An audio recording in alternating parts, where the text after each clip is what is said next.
வைகறை சங்கமம் நிகழ்ச்சி தினமும் காலை 5:25 மணிக்கு தொடங்கி 6:15 மணிக்கு நிறைவடைகிறது. முழு ஒத்துழைப்பை வழங்குமாறு அன்புடன் வேண்டுகிறேன். நேரம் காப்போம், நிகழ்வை உயர்த்துவோம், வைகறையை வளப்படுத்துவோம். இந்த மாத தலைப்பு இந்திய சுதந்திரம்.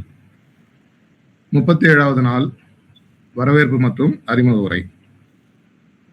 விண்ணை முட்டும் போராளியே, மண்ணை முத்தமிடும் தமிழமுதே, காற்றை கிழிக்கும் கதிர்வீச்சே, கோவையின் அறிவு சிகரங்களே, அண்ட சராசரமும் அதிரும் வண்ணம் என் அகம் குளிர்ந்த வைகறை வணக்கங்கள் உங்கள் அத்தனை பேருக்கும். விண்வெளியில் சுழலும் கோள்களும் வியந்து பார்க்கும் விஸ்வரூபம்தான் நம் பாரதம்.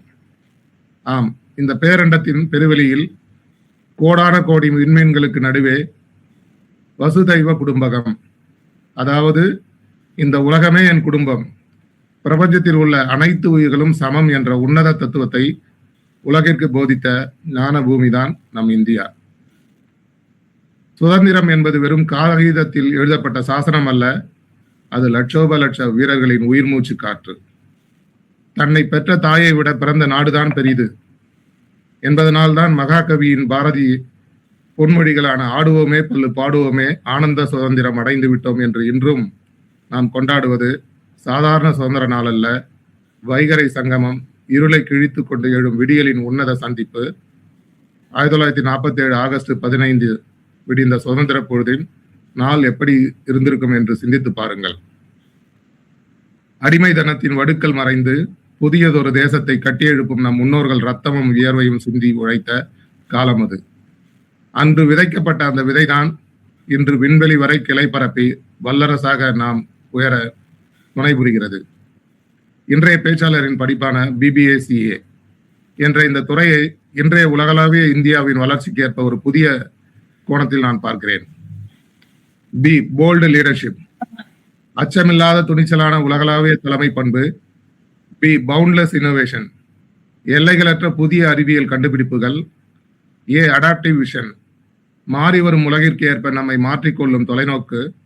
C. கல்ச்சுரல் இன்டெகிரிட்டி, நமது கலாச்சார பெருமையும் பாரம்பரியத்தையும் பாதுகாத்தல்.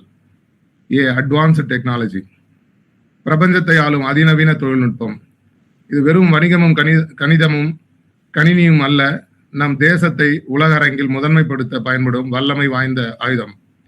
ஒரு சிறிய உலகளாவிய வரலாற்று சம்பவத்தை உங்களுடன் பகிர்ந்து கொள்ள விரும்புகிறேன். 1970களில் இந்தியா தனது முதல் செயற்கைக்கோளான ஆரியபட்டாவை விண்ணில் ஏவ முயன்ற போது உலக நாடுகள் நம்மை பார்த்து எள்ளி நகையாடின. வறுமையில் இருக்கும் இந்தியாவிற்கு விண்வெளி ஆராய்ச்சி தேவையா என்றன.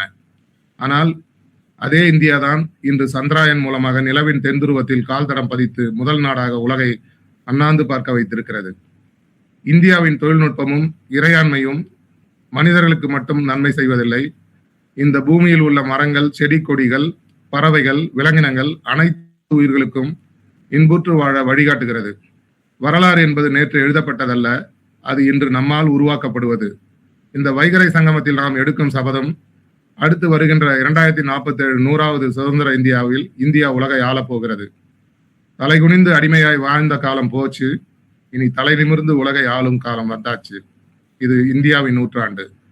இப்படிப்பட்டது ஒரு பொன்னான வாய்ப்பில் இன்றைய சிறப்பு பேச்சாளர் M. மேனகா, 3ஆம் ஆண்டு BBA-CA கதிர்கலை மற்றும் அறிவியல் கல்லூரி, கோயம்புத்தூர், அவர்களை மிகுந்த அன்புடனும் மரியாதையுடனும் வரவேற்று மகிழ்கிறோம். இந்த வைகரையில் வந்தே மாதரம் ஜெயின் வாழ்க தமிழ். நன்றி, வணக்கம்.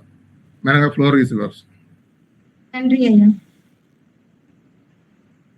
அனைவருக்கும் எனது அன்பான காலை வணக்கங்கள். இன்று நாம் பேச இருக்கும் தலைப்பு இந்தியா சுதந்திரம். இந்த தலைப்பை பத்தி பேசுறதுல எனக்கு மிகவும் பெருமையா இருக்கு. ஏன் அப்படின்னா, நம்ம சுதந்திரமா படிக்கிறோம், நம்ம செய்யற எல்லா வேலையுமே நம்ம சுதந்திரமா தான் செய்யறோம். கல்வி பயில்றது, வேலைக்கு செல்வது, அனைத்துலயுமே சுதந்திரமா இருக்கும். இந்த சுதந்திரம் நமக்கு கொடுக்க காரணமா இருந்தவங்க யார் அப்படின்னா, நமக்கு சுதந்திரம் அப்படின்ற ஒரு பொருளை நமக்கு கொடுத்து நம்ம கிட்ட சமர்ப்பிச்சுட்டு போனவங்க அவங்களோட உயிர் மற்றும் ரத்தத்தினை தியாகம் செய்துட்டு தான் போயிருக்காங்க. நம்ம கொஞ்ச நேரம் நம்ம சிந்திச்சு பார்க்கலாமே. நம்ம காலையில எழுந்ததுக்கு அப்புறமா நம்ம என்ன படிக்கிறோம், அடுத்து என்ன வேலைக்கு போறோம், நம்ம என்ன வாழ்க்கை பயணங்களை நம்ம அடுத்த இது பண்ண போறோம் அப்படின்ற எல்லாத்துலயுமே நமக்கு ஒரு உரிமை இருக்கு. இது உரிமைன்னு சொல்வதற்கு பதிலா சுதந்திரம் அப்படின்னு கூட சொல்லலாம். இந்த சுதந்திரம் அப்படின்ற ஒரு பொக்கிஷத்தை நமக்கு கொடுத்து சென்ற தலைவர்கள் யார் அப்படின்னா, நமக்கு பின்னாடி இருக்கிற பல தலைமுறைகள் அவர்களுடைய ரத்தம் மற்றும் உயிரினை தியாகம் செய்துதான் அவர்களோட சுதந்திரத்தை நமக்கு கொடுத்து சென்றார்கள். இன்னைக்கு நான் 2 தலைப்பை பத்தி நான் பேச போறேன். சுதந்திர போராட்ட வீரர்கள், ஒரு 4 வீரர்களை பற்றியும், சுதந்திரம் நமக்கு கிடைத்திருக்கு, அதை நாம் சரியாக பயன்படுத்துகிறோமா என்ற தலைப்பினை பற்றி நான் இன்று பேச இருக்கிறேன். முதலில் பெண் முதல்ல நம்ம சுதந்திர போராட்ட வீரர்களை பற்றி நம்ம பேசலாம். பெண் அப்படின்னாலே அந்த காலத்துல பெண் அப்படின்னா கல்வி பயிலக்கூடாது அப்படின்ற ஒரு அடக்குமுறை அந்த காலத்துல அதிகமா இருந்திருக்கு. ஒரு பெண் அப்படின்னா எந்த வேலைக்கும் செய்யக்கூடாது, கல்வி அப்படின்றது ஒரு மிகப்பெரிய கேள்விக்குறியாதான் இருந்திருக்கு. ஆனா பெண் அப்படின்னா பலவீனம் கிடையாது. ஒரு நாட்டிற்காக வீர வாளை எடுக்கும் ஒரு தைரியம் பெண்ணிடம் உண்டு என்பதை நிரூபித்து காட்டியவர் தான் அன்னை வீரமங்கை வேலுநாச்சியார் அவர்கள். அவர்களை பத்தி நம்ம சொல்லணும்னா, நமக்கு சுதந்திரம் அப்படின்னு நம்ம பேச்சு எடுத்தாலே 1857ஆம் ஆண்டில் நடந்த சுதந்திர போராட்டங்கள் மட்டும்தான் நமக்கு ஞாபகத்திற்கு வரும். ஆனா அதற்கு முன்னாடியே அன்னை வேலுநாச்சியார் அவர்கள் ஆங்கிலேயர்களுக்கு எதிராக ஒரு இந்திய குடிமகனாக போர்க்கலையை கற்றுக்கொண்டு போர்க்கொடியை தூக்கி கொண்டு ஆங்கிலேயர்களுக்கு எதிராக போரிட்டவர் தான் அன்னை வீரமங்கை வேலுநாச்சியார் அவர்கள். அவர்களை பத்தி பேசணும்னா, அவர்கள் 1730 ஜனவரி 3 அன்று ராமநாதபுரத்துல பிறந்திருக்காரு. அவர் குடும்பத்திற்கு ஒரே வாரிசு என்பதால ஒரு இளவரசனுக்கு என்ன பயிற்சிகள் அளிக்கப்பட வேண்டுமோ அனைத்து பயிற்சிகளும் அவர்களது பெற்றோர் அன்னை வீரமங்கை வேலுநாச்சியார் அவர்களுக்கு அளிக்கப்பட்டிருக்கு. ஏனென்றால் அவர்கள் அவர்கள் உடன் பிறந்தவர்கள் என்று யாரும் கிடையாது. அவர்கள்தான் அவர்கள் பெற்றோருக்கு ஒரே வாரிசு என்பதால ஒரு இளவரசனுக்கு என்ன பயிற்சிகள், என்ன கலைகள், அனைத்து விதமான கலைகள் கற்றுத்தர வேண்டுமோ அனைத்துமே அவர்களுக்கு வழங்கப்பட்டது. வாள்வீச்சு, குதிரை ஏற்றம், யானை ஏற்றம், சிலம்பம், வில்வித்தை போன்ற அனைத்து விதமான பயிற்சிகளும் அன்னை வேலுநாச்சியார் அவர்களுக்கு வழங்கப்பட்டிருக்கு. அனைத்து பயிற்சிகளையும் இவர் சிறந்து விளங்கியிருக்காரு. நான் முன்பே கூறியதை போலவே பெண் கல்வி அப்படின்றது அந்த காலத்துல ஒரு பெரிய கேள்விக்குறியாதான் இருந்திருக்கு.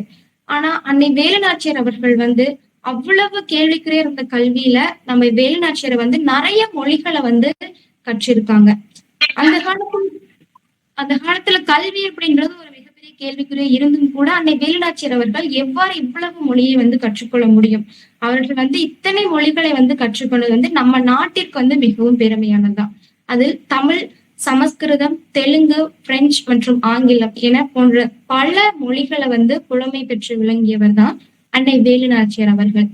அவர்களுடைய திருமண வாழ்க்கையை பற்றி பேசணும் அப்படின்னா, சிவகங்கை மன்னரான முத்துவடுகநாதரை மனம் முடித்திருக்காங்க. பிறகு 1772 ஆங்கிலேயர்களோட போர்ல முத்துவடுகநாதர் இறந்திருக்காரு. தன்னுடைய கணவர் இறந்துட்டாரு அப்படின்னு மனம் தளராம, மனம் உடையாம, தன்னுடைய நாடுதான் முக்கியம், நாட்டோட சுதந்திரம் தான் முக்கியம் அப்படின்னு நாட்டிற்காக கணவர் இருந்தாலும் பரவாயில்ல மனம் தளராம போராடிய வீராங்கனை தான் அன்னை வேலுநாச்சியார் அவர்கள்னு சொல்லலாம்.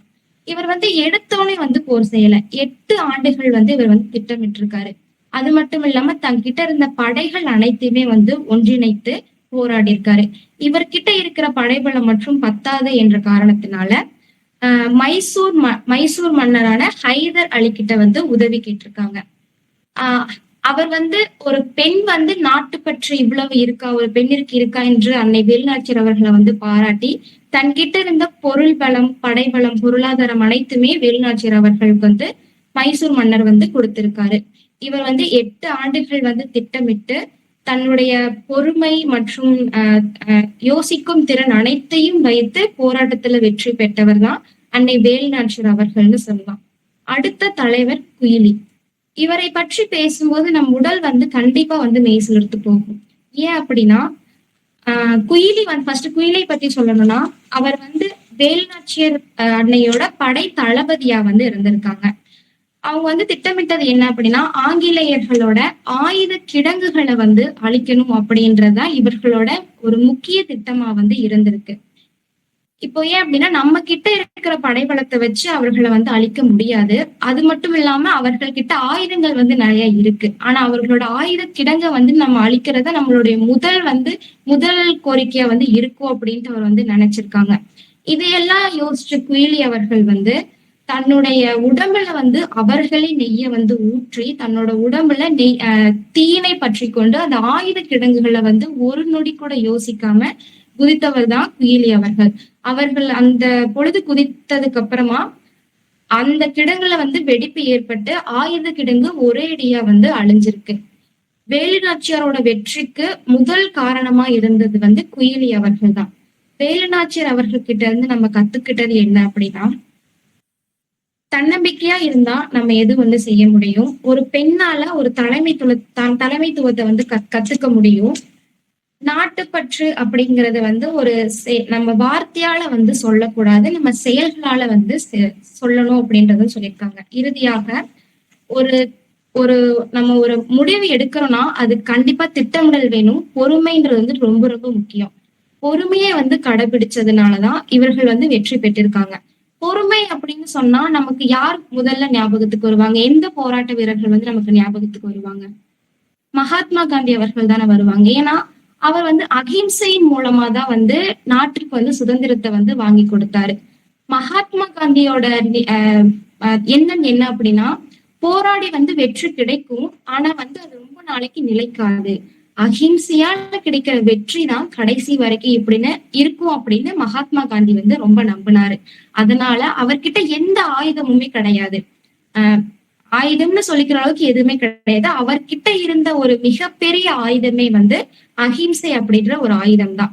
கடைசி வரைக்கும் அஹிம்சையா இருந்து நம்ம நாட்டிற்காக வெற்றியினை வாங்கி கொடுத்தவர் தான் மகாத்மா காந்தி அவர்கள்னு சொல்லலாம். அடுத்த தலைவர் உஷா மேத்தா. இவர் வந்து ரகசிய வானொலியோட வீராங்கனை. இன்னைக்கு வந்து நம்ம ஏதாச்சும் ஒரு தகவல்களை வந்து மத்தவங்களுக்கு அனுப்பணும் அப்படின்னா நம்ம பொத்தான் அனுப்பினா விரைவில் வந்து எல்லாருக்குமே வந்து தகவல் வந்து போயிரும் இல்லையா? ஆனா அந்த காலத்துல வந்து தகவல்கள் வந்து நேரடியா தான் நம்ம சொல்லணுமே தவிர இந்த மாதிரி போன் இந்த மாதிரி எந்த ஒரு தொழில்நுட்பம் வந்து அந்த காலத்துல இல்லை. அதனால இந்த ரகசிய வீராங்கனை இவர் மூலியமா தான் வந்து அனைத்து விதமான போராட்ட வீரர்களுக்கு வந்து தகவல்களை வந்து இவர் வந்து தெரிவிச்சிருக்காரு. இவர் வந்து 25 மார்ச் 1920 குஜராத்ல வந்து இவர் வந்து பிறந்திருக்காரு. இவருக்கு வந்து சிறிய வயதுல இருந்தே நாட்டுப்பற்று அப்படிங்கிறது வந்துட்டு ரொம்ப அதிகமா இருந்திருக்கு. இவர் வந்து 1942ல வெள்ளையன வெளியேறு அப்படின்ற ஒரு இயக்கத்துல ஆங்கிலேயர்களோட திட்டங்கள் எல்லாம் என்னென்ன, அவங்க என்னென்ன திட்டங்கள் வச்சிருக்காங்க, என்னென்ன செய்தித்தாள்கள் வச்சிருக்காங்க அப்படின்றத கண்டுபிடிக்கிறதுக்கு அவர்களோட நண்பர்களோட சேர்ந்து காங்கிரஸ் ரேடியோ அப்படின்ற ஒரு திட்டத்தை வந்து இவங்க கண்டுபிடிச்சிருக்காங்க. அந்த திட்டம் கண்டுபிடிச்சதுக்கான முக்கிய காரணம் என்ன அப்படின்னா, ஆங்கிலேயர்களோட திட்டத்தை நம்ம வந்து நம்மளோட போராட்ட வீரர்களுக்கும் மகாத்மா காந்திகளுக்கோ இந்திய குடிமக்கள் அனைவர்களுக்குமே வந்து நம்ம தெரிவிக்கணும் அப்படின்ற ஒரு நோக்கத்திற்காக தான் இவர் வந்து இந்த திட்டத்தினை வந்து ஆரம்பிச்சிருக்காங்க. பிறகு வந்து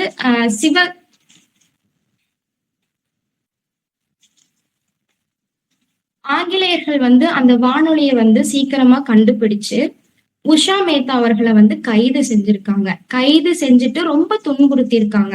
அப்படி எவ்வளவு துன்புறுத்தலுக்கு ஆளாயிருந்தாலும் கூட உஷா மேத்தா அவர்கள் வந்து தன்னுடைய நாட்டினை பற்றிய ரகசியத்தை வந்து அவர்கள் வந்து வெளியே சொல்லவே கிடையாது. இதுல இவங்க கிட்ட இருந்து நம்ம என்ன கத்துக்கிறோம் அப்படின்னா, ஒரே ஒரு குரல் ஒரே ஒரு குரல் கூட ஒரு நாட்டோட வரலாற்றை வந்து மாற்றி அமைக்கும்ன்றத வந்துட்டு நம்ம எல்லாரும் வந்துட்டு கத்துக்க வேண்டியதுதான் இவங்க கிட்ட இருந்து.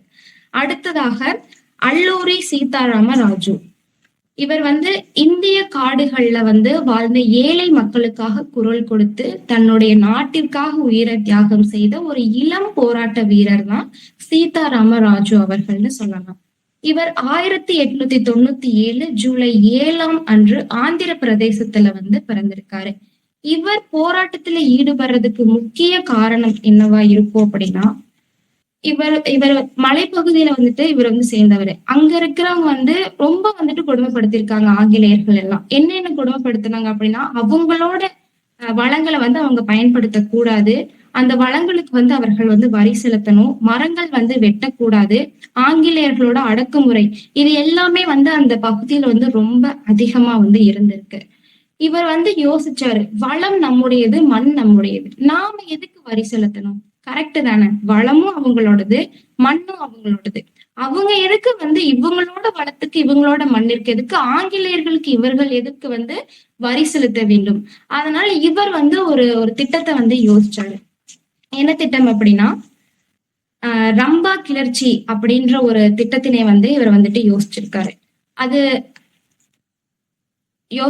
இந்த திட்டத்தை தொடங்குறதுக்கு முக்கிய காரணம் என்ன அப்படின்னா, அவர்கள் வந்து ஆங்கிலேயர்கள் வந்து தங்களுடைய வளத்தை வந்து பயன்படுத்தக்கூடாதுன்னு சொன்னாங்க. அதை எதிர்க்கிறதுக்கு, மக்களோட நில உரிமைகளை வந்து மீட்டெடுக்கிறதுக்கு, சுதந்திரத்தோட உணர்வை வந்து நம்ம மக்களுக்கு வந்து புரிய வைக்கணும்ன்றதற்காக தான் இவர் வந்து இந்த திட்டத்தினை வந்து ஆரம்பிச்சிருக்காரு. இந்த திட்டத்தின் பேர் என்னன்னா ரம்பா கிளர்ச்சின்ற திட்டம். இது வந்து 1922 வந்து ஆரம்பிச்சிருக்காங்க. இவரை எப்போ கைது செய்தாங்க அப்படின்னா, ரொம்ப ஆண்டுகளா வந்து ஆங்கிலேயர்கள் வந்து இவரை தேடிட்டு இருந்திருக்காங்க. இவர் வந்துட்டு யாருக்கிட்டையுமே வந்துட்டு எங்கேயுமே எங்க இருக்காருன்ற ஒரு சின்ன செய்தி கூட இல்லாம இவர் வந்துட்டு இருந்திருக்காரு. இறுதியா வந்துட்டு ஆங்கிலேயர் வந்துட்டு ரொம்ப நாள் தேடி இவரை வந்துட்டு கண்டுபிடிச்சிருக்காங்க. கண்டுபிடிச்சதுக்கு அப்புறமா இவரை வந்து விசாரணை அப்படின்ற பேர்ல மரத்துல கட்டி வச்சு ரொம்ப கொடுமைப்படுத்தி சுட்டே வந்து கொண்டிருக்காங்க.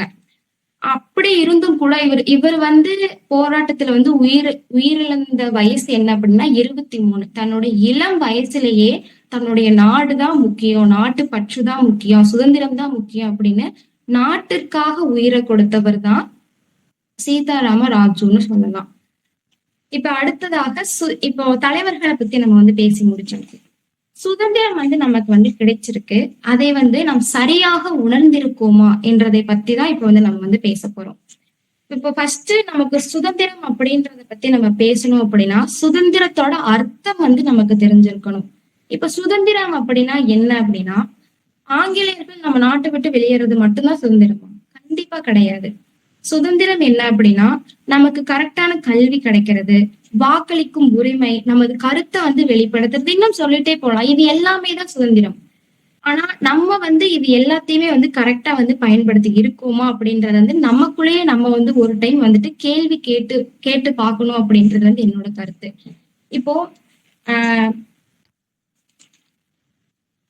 இந்த சுதந்திரத்தோட எதிரிகள் யார் அப்படின்னா, ஆஹ் வெளிநாட்டுல இருந்து வந்த ஆங்கிலேயர்கள் வந்து நம்மளை அடிமைப்படுத்துறவங்க தான் நம்ம எதிரிகள் கிடையாது. நமக்கு அடிமை வந்து நம்ம தான் அப்படின்றத நம்ம புரிஞ்சுக்கணும். ஏன் அப்படின்னா, நம்ம நாடு வந்துட்டு ஊழல் இல்லாத நாடு, சுற்றுச்சூழல் அழிவு இல்லாத நாடு, ஜாதி மற்றும் மத வெறுப்பு இல்லாத நாடா வந்து இருக்கணும். இப்ப ஜாதி மற்றும் மத வெறுப்பு அப்படின்னா, இப்ப இருக்கிற 100% மக்கள்ல வந்து 90% மக்கள் வந்து ஜாதி, மதம், இனம் அப்படின்ற ஒரு வேறுபாடுகளை வந்து பார்த்துட்டு தான் வந்து இருக்காங்க. அந்த காலத்துல போராட்ட வீரர்கள் எல்லாருமே வந்து ஜாதி மதம் அப்படின்ற ஒரு சின்ன வேறுபாடை பார்த்திருந்தாங்க அப்படின்னா, இன்னைக்கு நமக்கு கண்டிப்பா இந்த சுதந்திரம் வந்து கிடைச்சிருக்காது.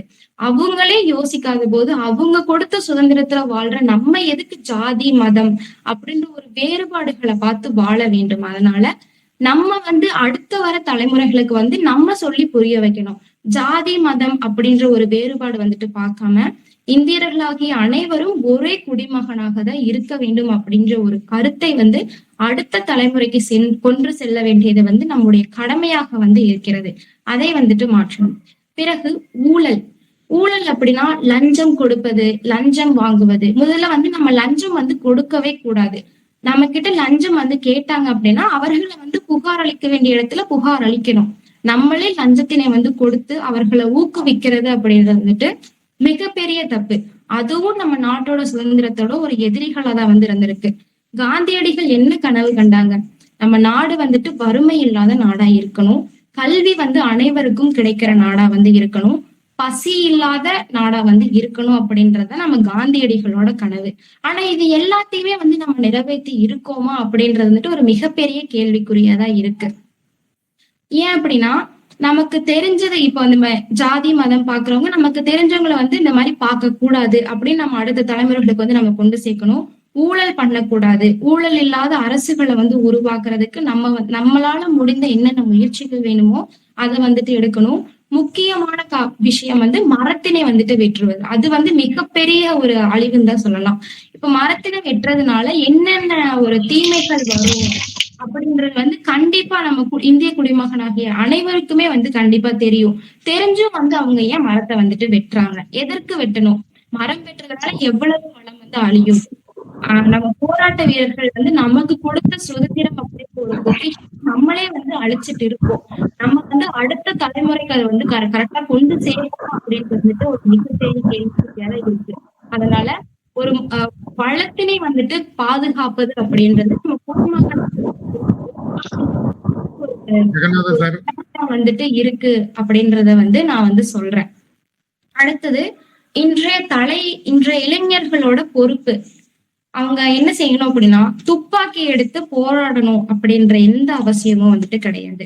அவர்கள் வந்து நேர்மையாக இருப்பது, வரி செலுத்துவது, வாக்களிப்பது, மரங்களை வந்து வெட்டுறதை வந்து தவிர்ப்பது, பெண்களை மரியாதையுடன் நடப்பது, பிறருக்கு வந்து உதவி செய்வது, இவை அனைத்துமே இன்றைய தலைமுறைகளோட இளைஞர்களோட மிகப்பெரிய பொறுப்பு அப்படின்னு சொல்லலாம். அவர்களுக்கு இது வந்து தெரியலனாலும் நம்ம வந்து அவர்களுக்கு சொல்லிக் கொடுக்கறது மூலியமா அவங்க வந்து அடுத்த தலைமுறைக்கு வந்து இந்த நம்ம சொல்லிக் கொடுத்த அனைத்து கருத்துக்களையும் வந்து அவங்க அடுத்த தலைமுறைக்கு வந்து கொண்டு சேர்ப்பாங்க. நம்மளே வந்து அவங்களுக்கு சொல்லிக் கொடுக்கல அப்படின்னா அவங்க அடுத்த தலைமுறைக்கு வந்து கொண்டு சேர்க்க மாட்டாங்க. ஒரு ஒரு தத்துவம் இருக்கு, எதை விதைக்கிறாயோ அதை தான் அறுவடை செய்வார். அதனால நம்ம என்ன விதைக்கிறோமோ அதுதான் வந்துட்டு அடுத்த தலைமுறைக்கு வந்து நம்ம வந்துட்டு கொண்டு சேர்க்க போற ஒரு மிகப்பெரிய பொக்கிஷமா வந்து இருக்கு. சுதந்திரம் அப்படின்ற ஒரு பொக்கிஷத்தை நமக்கு கொடுத்தாங்க. அந்த பொக்கிஷத்தை நம்ம அடுத்த தலைமுறைக்கு கொண்டு சேர்ப்பது வந்து நமக்கு ஒரு பெரிய கடமையா வந்துட்டு இருக்கு அப்படின்றத வந்து நம்ம எல்லாரும் வந்துட்டு நம்பணும்.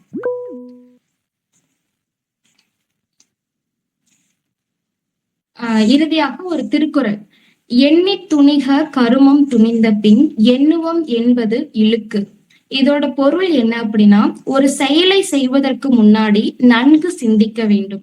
இப்ப நம்ம ஏதாச்சும் ஒரு செயல் வந்து நம்ம செய்யறோம் அப்படின்னா அது நம்ம நாட்டிற்கு வந்துட்டு நன்மை வந்துட்டு தெரிவிக்கிறதா அப்படின்றத வந்துட்டு நம்ம யோசிச்சு செய்யணும். நம்ம ஒரு எந்த செயல் செஞ்சாலும் அது பிறருக்கு வந்துட்டு நல்லதா இருக்குமா, நம்ம நாட்டிற்கு வந்துட்டு நல்லதா இருக்குமா அப்படின்றத வந்துட்டு நம்ம யோசிக்கணும் அப்படின்றத வந்துட்டு ஒரு மிகப்பெரிய கருத்தா வந்துட்டு இருக்கு.